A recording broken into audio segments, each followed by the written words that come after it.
আজ আপনাদের যে মহান সাধকের কথা জানাবো তিনি হলেন বহরমপুরের মহাত্মা তারাখ্যাপা।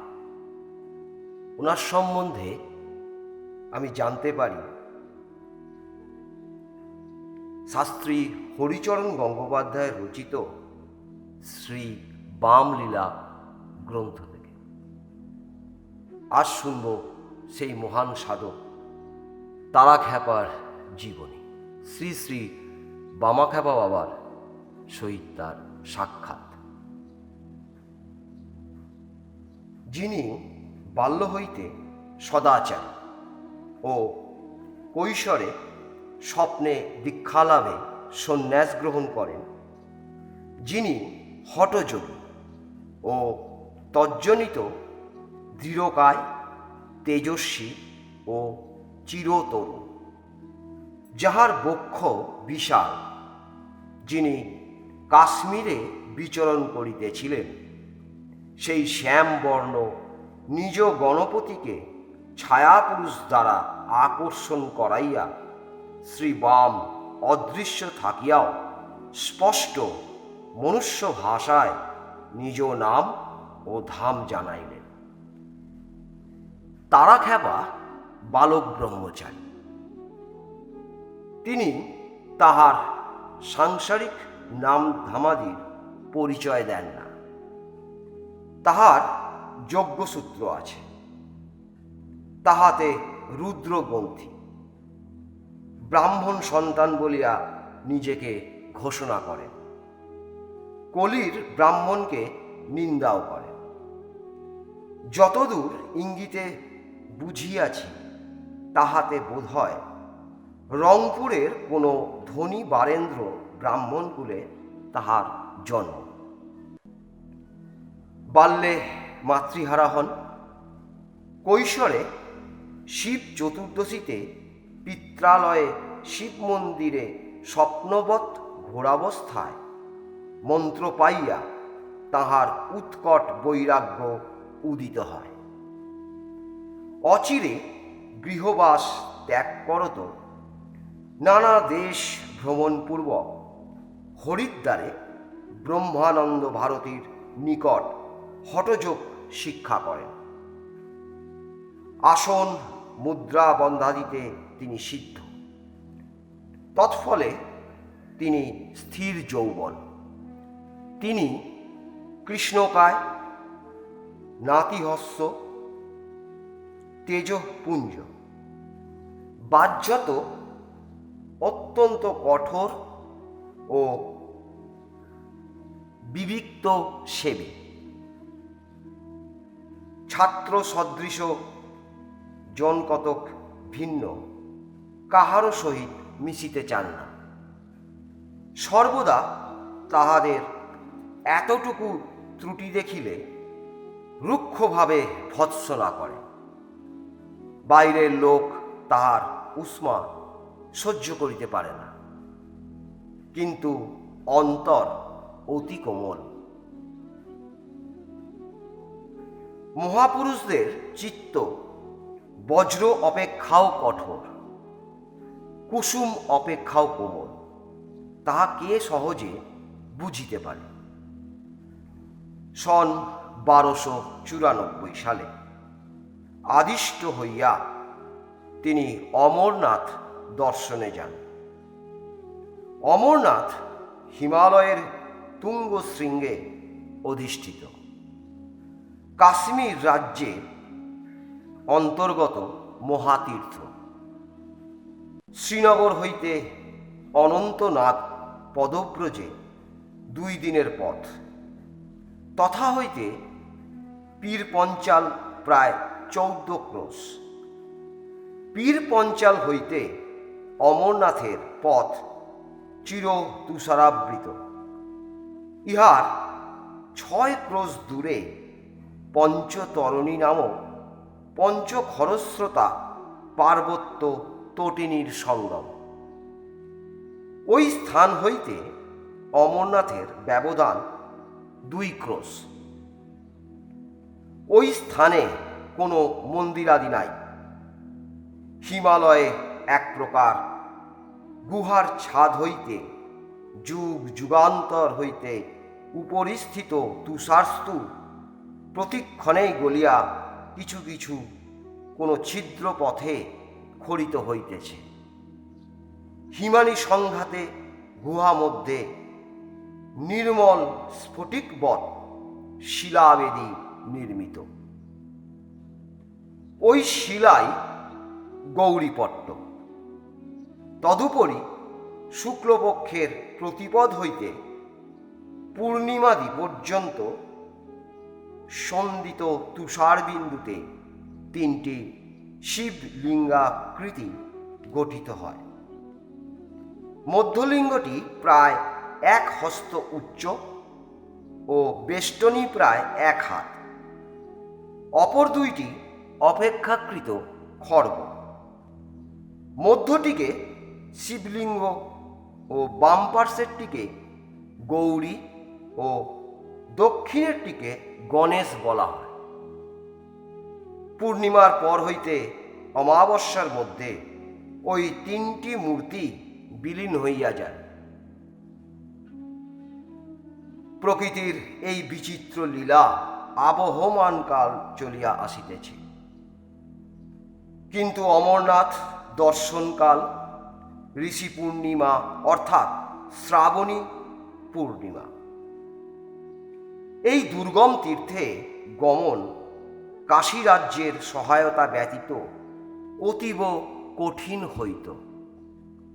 দর্শনকালের মাসাবধি পূর্বে কাশ্মীর রাজের আদেশে সরাইচটি খোলা হয়। তথায় আটা, চাউল, ঘৃত প্রভৃতি আহার্য দ্রব্য ও ভান্ডি, ঝাম্পান, নরজান ও চিকিৎসার ব্যবস্থা রক্ষা করা হয়। সাধু সন্ন্যাসীকে সদাব্রত দেওয়া হয়। গৃহীরা যথোচিত মূল্যে প্রয়োজনীয় সামগ্রী পান। ওই সমস্ত বিষয়ের ভার তখন বর্ধমান জেলার মানকর নিবাসী কাশ্মীর রাজকর্মচারী মহেশচন্দ্র বিশ্বাস মহাশয়ের উপর ছিল। তিনি ব্রাহ্মণ, ডাবুকের কৈলাসপতি বাবার শিষ্য, উদার প্রকৃতি ও সাধক। সাধু ও সন্ন্যাসীর সেবায় তাহার মহা আনন্দ। তারা খ্যাপার সহিত তাহার ঘনিষ্ঠতা হয়। মহেশচন্দ্র তাহার ও অন্যান্য সন্ন্যাসীর জন্য প্রচুর আহার্য ও প্রহরী, পরিচালক ও পার্বত্য ঘটকাদি ব্যবস্থা করিয়া দেন। যাত্রীরা ত্রয়োদশীতে পীর পঞ্চাল ও পরদিন পঞ্চতরণী পার হইয়া চতুর্দশীতে পান্থাবাসে আশ্রয় লইলেন। ওই রাত্রে কুমারের হঠাৎ জ্বর আসিল। তিনি অমরনাথের উপর অভিমান করিয়া কত কি বলিলেন। তাহার সঙ্গীগণ তাহাকে ফেলিয়া চলিয়া গেলেন। খ্যাপার প্রাণ ব্যাকুল হইল। তখন মহামায়া মূর্তি আবির্ভূতা হইয়া মধুর বচনে আশ্বাস দিলেন। ক্ষণেক পরে তিনিও উঠিলেন। জ্বরে পা টলিতেছে। পৃষ্ঠে শুষ্ক বিল্লপত্র বাঁধিয়া প্রহরীকে বলিলেন, তুমি আমার সঙ্গে আইস, যতক্ষণ না ভূমিতে পড়িয়া যাই আমায় স্পর্শ করিও না। তথা হইতে অমরনাথের প্রশস্ত পথে যাইতে 2 ক্রোশ পথ কেবল বন্ধুর নহে খুবই খাড়াই। পূর্ণিমা তিথির অবসানের তথায় এক প্রকার প্রাণ সংশয়কারী বায়ু বহে।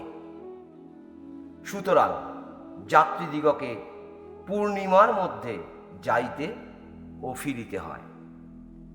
সুস্থ লোকের পক্ষেও পার্বত্য প্রদেশে 2 ক্রোশ পথ ওঠা ও 2 ক্রোশ নামা দুষ্কর, জড়গ্রস্তের পক্ষে এক প্রকার অসম্ভব।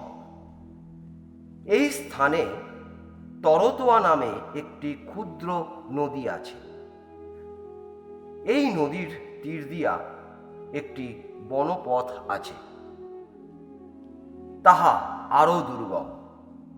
ক্ষেপা পঞ্চতোয়া তীরে আসিল, তাহার বাহ্যের বেগ আসিল, কোষ্ঠ পরিষ্কার হইল ও সঙ্গে সঙ্গে ঘাম দিয়া জ্বর ছাড়িল। তিনি দেখিলেন যে সাধারণ পথে গেলে অমরনাথ পৌঁছতে বিলম্ব হইবে, সুতরাং দুর্গম বনপথ ধরিয়া চলিলেন। ভক্তির বলে শরীরে অদ্ভুত বল পাইলেন। দ্রুত পদে চলিলেন ও সঙ্গীতের পূর্বেই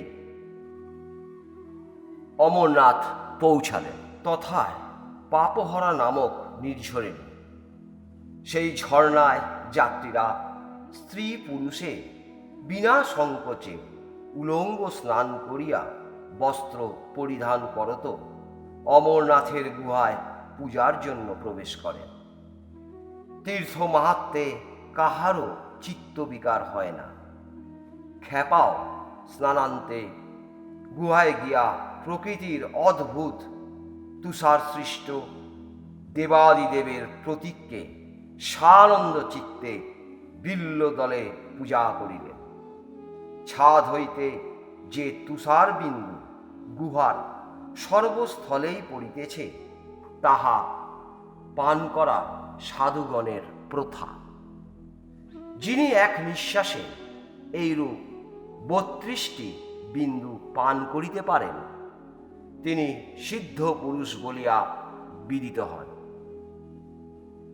ক্ষেপাও সে প্রথার অমর্যাদা করেন নাই। পূর্ণিমা তিথির মধ্যে যাত্রীদল ফিরিল। ক্ষেপা অনন্তনাগ হইয়া জম্মুতে উপস্থিত হইলেন। তথা হইতে ত্রিকুটস্থিত সত্যলীলা দেবী দর্শনে গেলেন।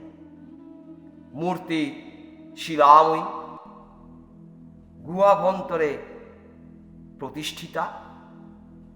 দর্শনান্তে হিমালয়ের তুষারাচ্ছন্ন অধিত্যকা শোভায় আকৃষ্ট হইলেন।